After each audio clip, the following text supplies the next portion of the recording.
আরে পৃথিবীতে দুইটা দেশ, একটা মধ্যপ্রাচ্যের দখলদার দেশ আর একটা হচ্ছে আমাদের প্রতিবেশী দেশ ভারত, যেটা যাদের সৈনিকরা সেনারা মারা গেলেও তারা প্রকাশ্যে তাদেরকে সম্মান জানাতে পারে না।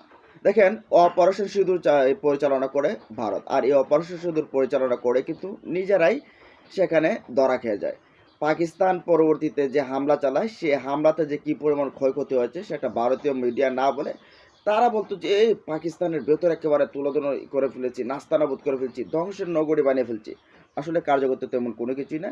26 জনের মতো পাকিস্তানের বেসামরিক নাগরিক মারা গেছিল সে হামলাটাও আবার করেছিল ন্যাক্কারজনকভাবে মসজিদের ভেতরে। তবে আবার যে ভয়ানক তথ্য এসেছে যে তারা অপারেশন সিঁদুরে 250 শতাধিক ভারতীয় সেনা নিহত। বুঝতে পারছেন? 250-এর অধিক ভারতীয় সেনা নিহত।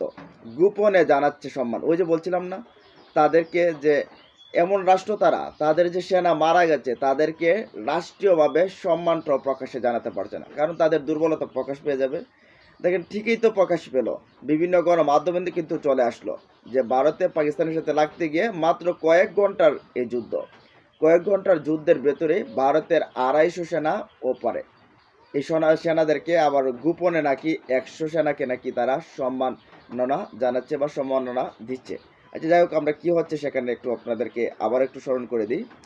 কাশ্মীরের পহেলগাঁও সন্ত্রাসী হামলার ধারাবাহিকতায় 7 মে যুদ্ধে জড়ায় দুই চিরবৈরী ভারত পাকিস্তান। এ যুদ্ধে ভারত পাকিস্তানের বিরুদ্ধে অপারেশন সিঁদুর নামের অভিযান পরিচালনা করে, যদিও পরবর্তীতে মার্কিন যুক্তরাষ্ট্রের মধ্যস্থতায় 10 মে সেটা যুদ্ধবিরতি কার্যকর হয়ে যায়, অল্প সময়ের ভিতরে কার্যকর হয়ে যায়, কারণ সেটা ভারত নাকি মার্কিন যুক্তরাষ্ট্রকে অনুনয় বিনয় করে কাতর কণ্ঠে বলছিল যে যে কোনো মূল্যে একটা যুদ্ধবিরতি করানো হোক।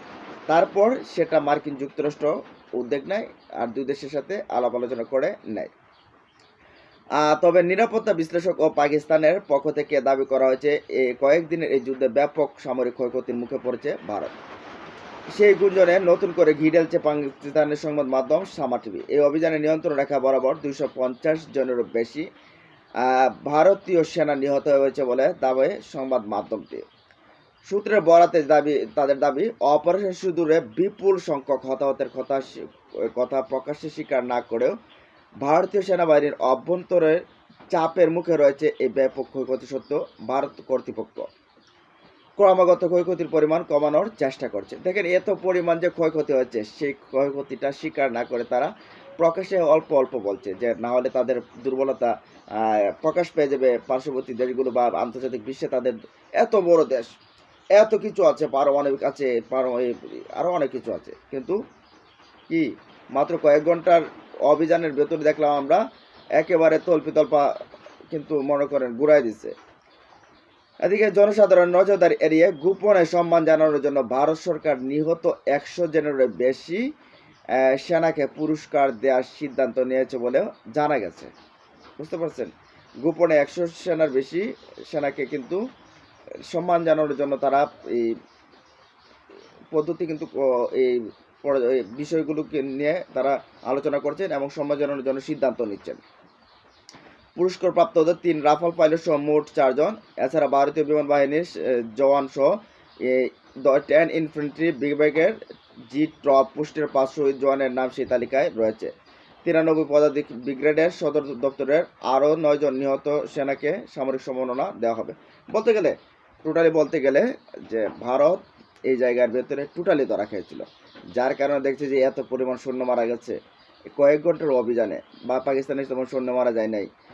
এখন কি করা যায়? দেশের ভেতরেও আবার চাপ, দেশের যে এগেনস্টে পার্টিগুলো আছে তারা ক্রমাগত চাপ দিচ্ছে, সেখান থেকে তখন সাইরা দেমা কান্দাবাসি এরকম তো একটা অবস্থা দরকার, যার কারণে কিন্তু এই কাজগুলো তারা এই যুদ্ধবিরতি করে যাচ্ছে এবং গোপন রেখেছে এই যে সেনাগুলো মারা গেছে। কিন্তু গোপন আসলে থাকে না।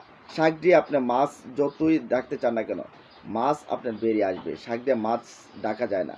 যাই হোক, 250-এর অধিক ভারতীয় সেনা মাত্র কয়েক ঘন্টার অভিযানে কিন্তু নিহত হয়েছে।